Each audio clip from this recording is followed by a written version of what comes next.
اس وقت اللہ تعالیٰ نے یہ آیتیں اتاری۔ ترجمہ: جن لوگوں نے تہمت کی باتیں کی وہ تم سے ہی ایک ٹولہ ہے، اسے تم اپنے لیے برا نہ سمجھو بلکہ یہ تمہارے لیے بہتر ہے۔ جس نے اس میں جتنا حصہ لیا اتنا ہی گناہ کمایا، اور ان میں سے جو اس تہمت کے بڑے حصے کا ذمہ دار بنا، اس کے لیے عذاب عظیم ہے۔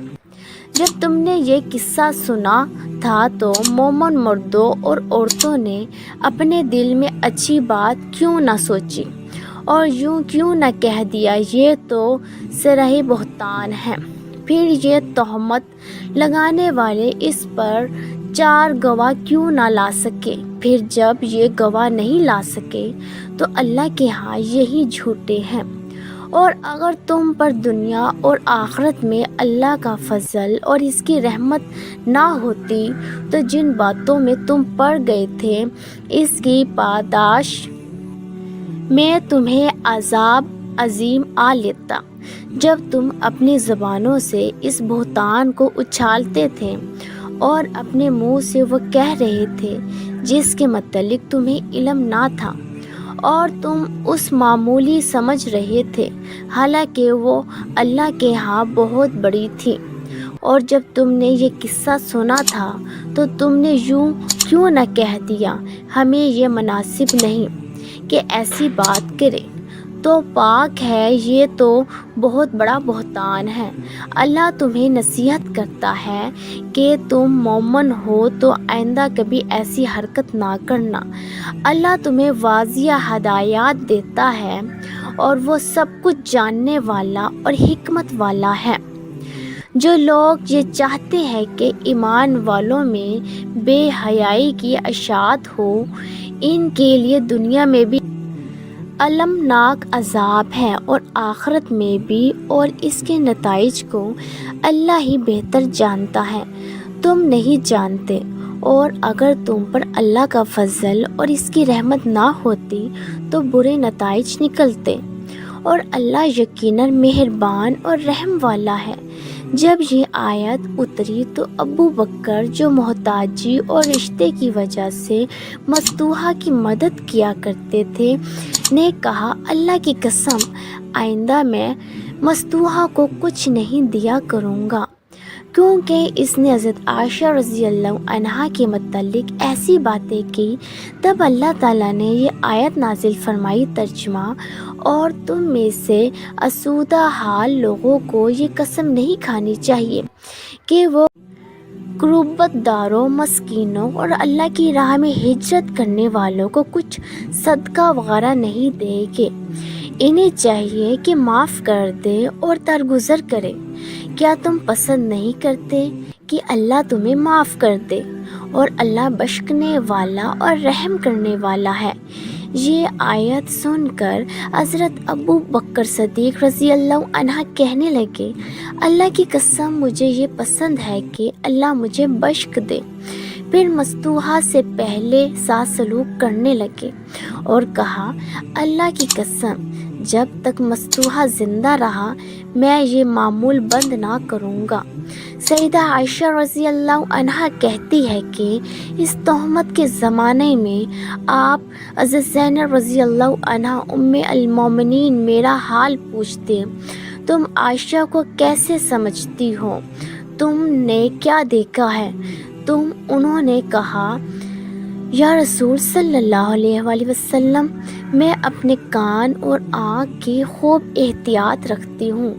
میں تو حضرت عائشہ رضی اللہ عنہا کو اچھا سمجھتی ہوں۔ آپ صلی اللہ علیہ وآلہ وسلم کی بیویوں میں سے حضرت زینب رضی اللہ عنہا ہی میرے برابر کی تھی، بڑھ چڑھ کر رہنا چاہتی تھی۔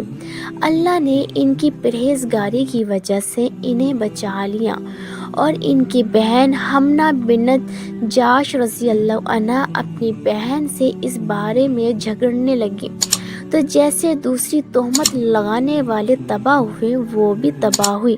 بخاری۔ میری بہنوں، آپ نے اپنی روحانی ماں کی زبان سے سارا واقعہ ملاحظہ کر لیا۔ اس سے جو سب سے بڑا سبق ملتا ہے وہ یہ ہے کہ ایک پاک دامن عورت کی عزت کا اللہ کے یہاں کیا بلند مقام ہے کہ اللہ کریم نے حضرت عائشہ رضی اللہ عنہا کی شان میں سورۃ نور نازل فرما دی۔ جو لوگ بدگمان ہو کر یوں ہی الزام تراشنے شروع کر دیتے ہیں، ان کے لیے سورۃ نور ایک روشنی ہے کہ اس سے اپنے اخلاق کو اندھیرے میں جانے سے بچائیے اور بہتان ترازیوں کی آلودگی سے اپنے آپ کو بچا کر اپنے کردار کو روشن رکھیے۔ ذرا غور تو کیجیے، حضرت حسان رضی اللہ عنہ جو اللہ کے رسول صلی اللہ علیہ وآلہ وسلم کی تعریف میں اشعار پڑھتے تھے، کافروں اور منافقوں کی بکواسات کے جوابات دیتے تھے، اور اللہ کے رسول صلی اللہ علیہ وآلہ وسلم کے فرمان کے مطابق حضرت حسان رضی اللہ عنہ جب شعر کہتے تھے تو انہیں روح القدس یعنی جبرائیل امین کی تائید حاصل ہوتی تھی۔ اتنا بڑا مقام ہونے کے باوجود جب وہ منافقین کو پیرو پکنڈے کے بہاؤ میں بہک گئے اور الزام لگانے والوں میں شامل ہو گئے تو بے شک وہ سورۃ نور کے نزول کے بعد تاب ہو گئے۔ صحیح بخاری کتاب الادب میں ہے کہ حضرت مسروق رضی اللہ عنہ کہتے ہیں، میں حضرت عائشہ رضی اللہ عنہ کے پاس تھا کہ حضرت حسان بن ثابت رضی اللہ عنہ آئے۔ حضرت عائشہ رضی اللہ عنہ نے انہیں عزت کے ساتھ بٹھایا، حکم دیا کہ ان کے لیے گدی بچھا دو۔ جب وہ واپس چلے گئے تو میں نے ام المومنین سے کہا کہ آپ انہیں اپنے ہاں آنے کی اجازت کیوں دیتی ہیں؟ ان کے آنے کا کیا فائدہ؟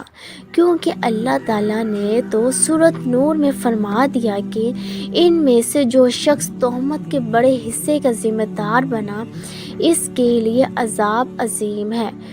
کہ ام المومنین نے فرمایا، اندھا ہونے سے بڑا عذاب اور کیا ہوگا؟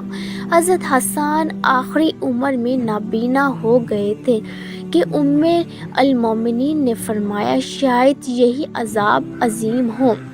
قائنین کرام، حضرت حسان رضی اللہ عنہ بے شک جنتی ہے، لیکن ام المومنین رضی اللہ عنہ پر تہمت کا جو بڑا حصہ دار بنا وہ تو بے شک عبداللہ بن ابی مناف تھا، لیکن حضرت حسان رضی اللہ عنہ ان کا بھی یہ حال تھا کہ آخری عمر میں نابینا ہو گئے تھے۔ لہٰذا اس سے ثابت یہی ہوتا ہے کہ پاک دامن مومن عورت پر الزام تراشی اللہ کو کس قدر ناپسند ہے۔ العرض اللہ نے صدیق کائنات رضی اللہ عنہ کی عزت کی حفاظت کی گواہی عرش سے نازل فرما کر قیامت تک کے لیے یہ سبق دیا کہ مومن عورت اللہ کے ہاں بہت اونچا مقام رکھتی ہے۔